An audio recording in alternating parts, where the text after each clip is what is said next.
কিসের বিচার করবে? আর্টিকেল 51 অব দি কনস্টিটিউশনে পড়ে যায় দেখুক। আবার আমার হাত দিয়ে শপথ নিছে, আমি নিয়োগ দিছি, আমি উপদেষ্টা বানাইছি। তারপরে উপদেষ্টার পরে তার 1 মাস 1.5 মাস পরে এসে আমার সঙ্গে দেখা করে গেছে, আমার প্রশংসা করে গেছে।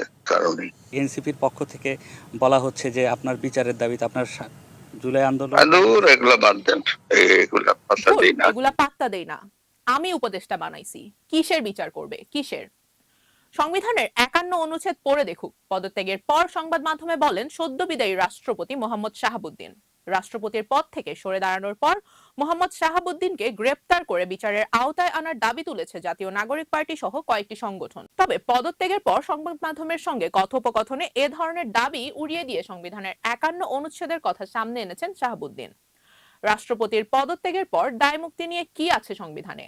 সাংবিধানিকভাবে সাবেক এই রাষ্ট্রপতির কি কোনো ধরনের বিচার করা যাবে না?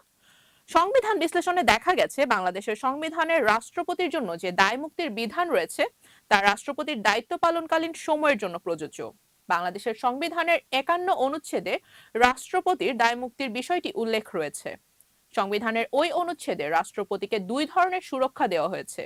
প্রথমত, রাষ্ট্রপতির দায়িত্ব পালন করতে গিয়ে করা বা না করা কোনো কাজের জন্য তাকে আদালতে জবাবদিহি করতে হবে না। দ্বিতীয়ত, রাষ্ট্রপতির কার্যভারকালে তার বিরুদ্ধে ফৌজদারি কার্যধারা দায়ের বা চালু রাখা এবং তাকে গ্রেপ্তার বা কারাবাসের জন্য পরোয়ানা জারি করা যাবে না। তবে রাষ্ট্রপতির পদ থেকে অব্যাহতি বা পদত্যাগের পর তার বিরুদ্ধে ফৌজদারি বা দেওয়ানি কার্যক্রম গ্রহণের ক্ষেত্রে সংবিধানের 51 অনুচ্ছেদের দায়মুক্তি প্রযোজ্য থাকে না। মূলত রাষ্ট্রপতি হিসেবে সাংবিধানিক ক্ষমতা প্রয়োগের মাধ্যমে গৃহীত সরকারি সিদ্ধান্ত বা কর্মকাণ্ডের বিচারযোগ্যতা একটি পৃথক সাংবিধানিক প্রশ্ন, যা প্রতিটি ঘটনার প্রকৃতি ও আদালতের ব্যাখ্যার উপর নির্ভর করে।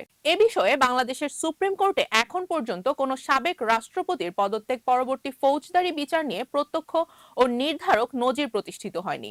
শাহাবুদ্দিন পদত্যাগ করায় কার্যভারকালীন দ্বিতীয় সুরক্ষা তার ক্ষেত্রে আর প্রযোজ্য হবে না। তবে রাষ্ট্রপতি হিসেবে দায়িত্ব পালন করতে গিয়ে করা কাজের দায়মুক্তি পদত্যাগের পরও বহাল থাকে।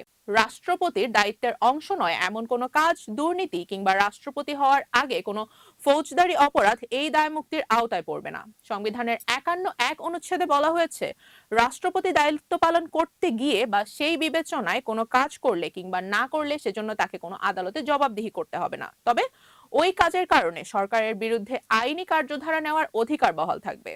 এই সুরক্ষাকে রাষ্ট্রপতির কার্যভারকালের মধ্যে সীমিত করা হয়নি। অন্যদিকে 51(2) অনুচ্ছেদে রাষ্ট্রপতির কার্যভারকালে তার বিরুদ্ধে আদালতে ফৌজদারি কার্যধারা দায়ের বা চালু রাখা এবং তাকে গ্রেপ্তার বা কারাবাসের জন্য পরোয়ানা জারিতে নিষেধাজ্ঞা রয়েছে। সাবেক রাষ্ট্রপতির এই সুরক্ষা পদত্যাগের পর বহাল না থাকলেও যতক্ষণ পর্যন্ত কেউ কোনো সুনির্দিষ্ট আমলযোগ্য ফৌজদারি অপরাধের অভিযোগ মামলা দায়ের না করবে ততক্ষণ পর্যন্ত গ্রেপ্তার করার কোনো সুযোগ নেই।